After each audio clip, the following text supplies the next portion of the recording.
రాతిపై పారే ప్రతిపాచిక నీదే.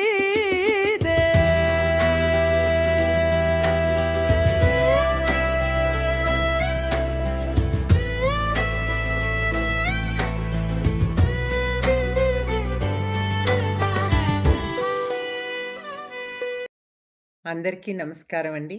నేను ఉమాభారతి. వైకుంఠపాళి 11వ భాగం. మళ్ళీ వారానికి కామినితో కలిసి మా వాడు రానే వచ్చాడు. ఆమె సెటన్ హాల్ యూనివర్సిటీలో లా చదువుకుంటుంది. అదే సమయానికి మా అమ్మాయి శిల్ప కూడా సెలవులకని వచ్చింది. ఉన్న 4 రోజులు కామిని మమ్మల్ని బాగా ఆకట్టుకుంది. మా శిల్పతో స్నేహంగా మసులుకుంది. మా వారి పక్కన కూర్చొని ఎన్నో విషయాలు మాట్లాడింది. తన కుటుంబం గురించి బోలెడన్ని కబుర్లు చెప్పింది. అలా సరదాగా 4 రోజులు సెలవులు అయిపోయి పిల్లలు తిరిగి వెళ్తుంటే ఎప్పటిలా మనసు దిగులుగా అయిపోయింది. ఓ 2 రోజుల తరువాత నా నృత్య శిక్షణతో, నా స్టూడియో పనితో మళ్ళీ బిజీ అయిపోయాను. నా శిష్యురాలు సంధ్య తాను మెడికల్ స్కూల్లో చేరేలోగా హైదరాబాదులో వాళ్ళ అమ్మమ్మ తాతయ్యల సమక్షంలో కూచిపుడి రంగప్రవేశం చేయాలన్న ప్రతిపాదనతో వచ్చింది. కుటుంబం ఉత్సాహంగా ఉన్నారు. అలాగే ఇంజనీరింగ్ చదువుతున్న మాళవిక న్యూయార్క్లో కమలా లక్ష్మణ్ గారి వద్ద భరతనాట్యం నేర్చుకుంటుంది. నా వద్ద కూచిపుడి అభ్యసిస్తుంది.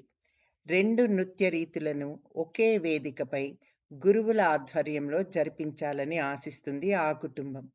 కమలా లక్ష్మణ్ గారితో గురువుగా వేదిక పంచుకోవడం నాకు నచ్చింది. మరో 4 నెలలకి ముందుగా మాళవిక కార్యక్రమం ఇక్కడ ముగించుకొని సంధ్య ప్రోగ్రాం చేసేందుకు ఇండియా వెళ్లేలా ప్లాన్ చేసుకున్నాను. ఈలోగా కామిని తల్లిదండ్రులు వచ్చి మమ్మల్ని గౌరవప్రదంగా కలిశారు.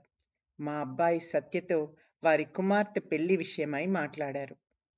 సత్య, కామినీలు నిశ్చితార్థానికి సిద్ధంగా ఉన్నారని తెలిసి సంతోషమనిపించింది.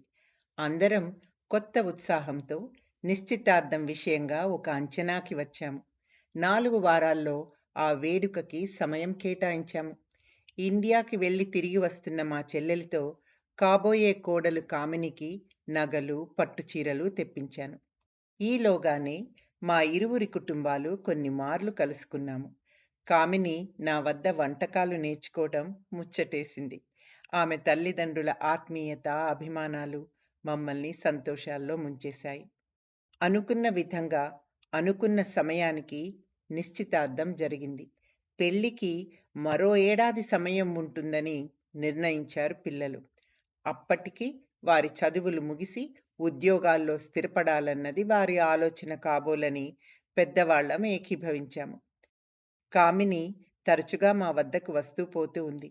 మా అభిరుచులని అడిగి తెలుసుకుంటూ బోలెడంత సందడి చేస్తుంది. ఇకపోతే న్యూయార్క్లో మాళవిక ప్రోగ్రాం అనుకున్న దానికన్నా మిన్నగా జరిగింది. మళ్ళీ వారం ఇక సంధ్య ప్రోగ్రాం విషయంగా ఇండియా ప్రయాణమయ్యాను. హైదరాబాదులోని మా వాద్య బృందంతో రిహార్సల్స్ అయ్యాక సంధ్య రంగప్రవేశం బాగా జరిగింది. తనకి మంచి గుర్తింపు వచ్చింది. సంధ్య అమ్మమ్మ, తాతయ్యలు, బంధువులు చాలా సంతోషించారు. ఇక నా తిరుగు ప్రయాణానికి ఇంకా సమయం ఉండటంతో మా తమ్ముడు, మరదలు వసుంధరతో కలిసి బంధువులని చూసేందుకు బయలుదేరాను. మేము వెళుతున్నది కమలత్త, రఘు మామయ్యలను చూసేందుకు. దారి పొడుగునా వసుంధర కబుర్లతో సరిపోయింది. కమలత్త కొడుకు సాయిరాం అమెరికాలో చదువు ముగించి ఉద్యోగంలో స్థిరపడ్డాక వాడికి ఇక్కడ పెళ్లి సంబంధాలు చూస్తున్న సమయంలో తన పెళ్లి ఫోటోలతో పాటు సుదీర్ఘమైన లేఖ పంపాడట తల్లిదండ్రులకి. తానొక అమెరికన్ అమ్మాయిని వివాహమాడానని, అనుమతి తీసుకోనందుకు, తెలియజేయనందుకు క్షమాపణ కోరాడట. కోపం పెట్టుకోకుండా తప్పకుండా తమ వద్దకి రమ్మని వారిని ఆహ్వానించాడట. ఆ కబురుతో ఎంతగానో కృంగిపోయిన కమలత్త మామయ్యలకి కోలుకోవడానికి ఓ ఏడాదన్నా పట్టిందట. ఈ మధ్యనే కొడుకు కుటుంబాన్ని చూసేందుకు అమెరికా వెళ్లారుట. 6 నెలలు ఉండాలనుకున్న వారు 3 నెలలకే వచ్చేశారని అన్నది వసుంధర. మేము వెళ్ళేప్పటికీ బయట వరండాలో ఉన్న కమలత్త ఆత్మీయంగా పలకరించి లోనికి తీసుకుని వెళ్ళింది. పరామర్శలు ముగిశాక టిఫిన్ కాఫీలు సేవిస్తూ అమెరికా కబుర్లు చెప్పటం మొదలుపెట్టారు ముందుగా మామయ్య. ఇక్కడికి అమెరికా జీవన విధానానికి ఉన్న వ్యత్యాసాలని పక్కన పెడితే ఒక్క ఆహార విషయంలో ఎక్కువే ఇబ్బంది పడ్డామన్నారు ఆయన. అవునమ్మా, నిజమే.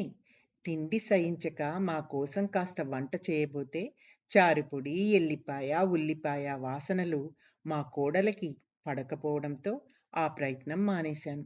ఇక ఆ తరువాత ఇండియన్ హోటల్ నుండి వారానికి సరిపడా మా కోసం కూరలవి తెచ్చిపెట్టేసేవాడు సాయి అంది కమలత్త. వింటున్న నేను నవ్వాను. అది చూసి, అంతేకాదమ్మా, మమ్మల్ని కూడా క్రమశిక్షణలో ఉంచేదనుకో కోడలు. మనవరాలితో దూరం నుండే మా ఆటలు పాటలు సాగాలనేది.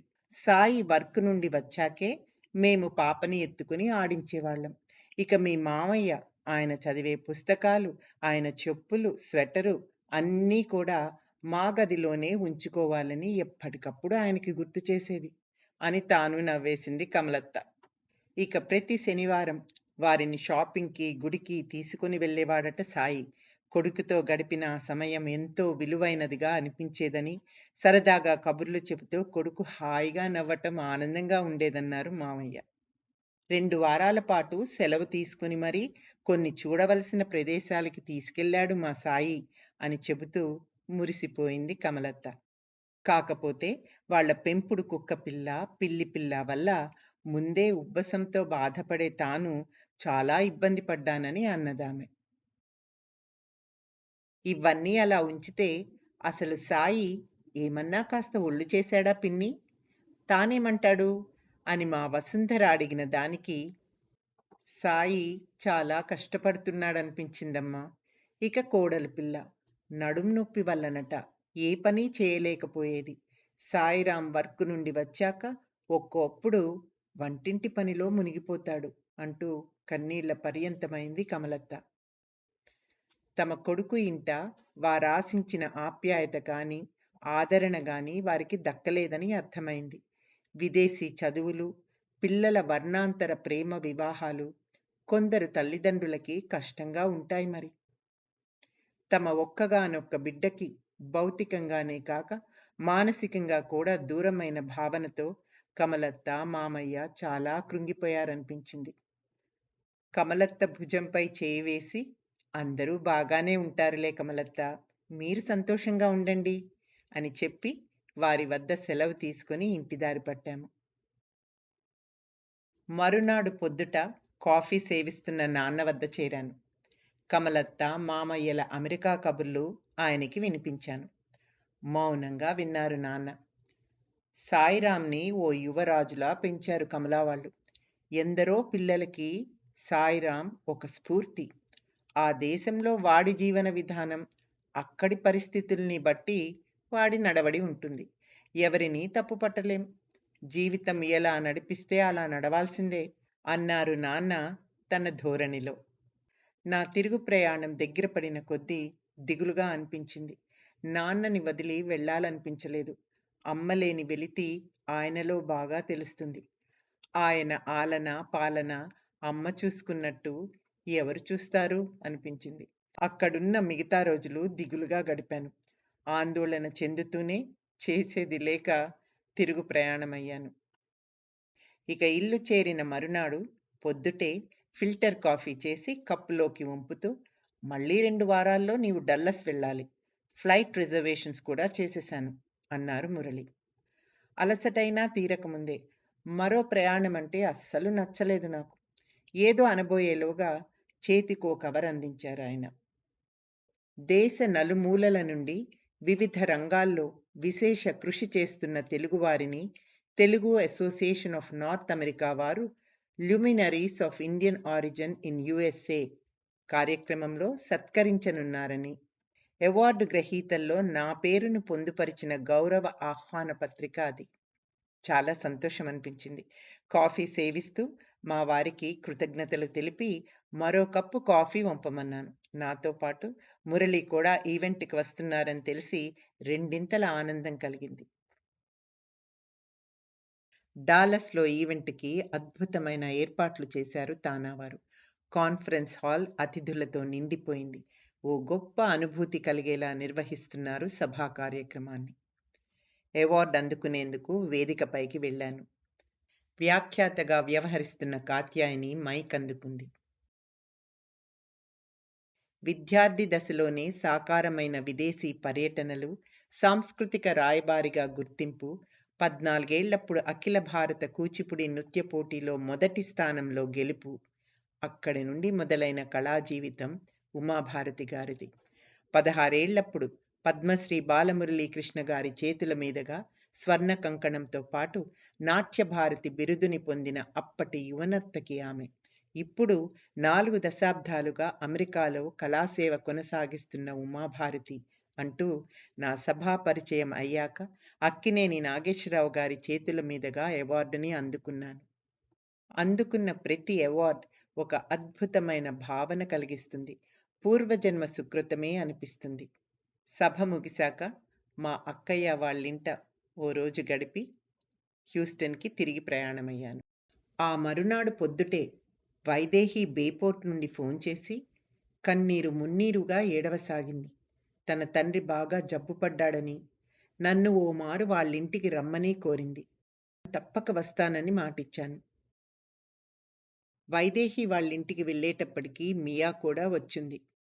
దిగులుగా ఉన్న వైదేహి వద్దకు వెళ్ళి సంగతేమిటని ఆరా తీశాను. కొన్నేళ్లగా కిడ్నీ జబ్బుతో బాధపడుతున్న తండ్రికి ఏడాది క్రితం సోకిన బ్రెయిన్ క్యాన్సర్ వ్యాధి వల్ల ఆరోగ్యం త్వరితగతిన క్షీణించగలదని, ఆయనకి మరో 6 నెలల జీవితం మాత్రమే మిగిలుండవచ్చని అన్నారట వైద్య నిపుణులు. గత 2 వారాలుగా మాత్రం ఆయనకి కంటి చూపు మందగించిందట. తరువాత మాట స్పష్టత కూడా పోయిందని విని నా మనసు స్తంభించిపోయింది. ప్రస్తుతం హాస్పిటల్లో ఉన్న ఆమె తండ్రి వద్ద తోడుగా తల్లి ఉందని తెలిపింది. మియాకి నాకు కూడా నోట మాట రాలేదు. వైదేహి భుజం చుట్టూ చేయి వేసి మౌనంగా ఉండిపోయాను. ఇంటికి తిరిగి వచ్చిన వైదేహి కుటుంబం గురించి ఆందోళనగా ఉంది. రోజు ఫోన్ చేసి కనుక్కున్నా తండ్రి పరిస్థితి బాగోలేదనే చెబుతుంది. ఆ తరువాత 3 రోజులకి నిద్రలోనే ఆయన మరణించారని కబురందింది. వైకుంఠపాళిపై పారే ప్రతిపాచికని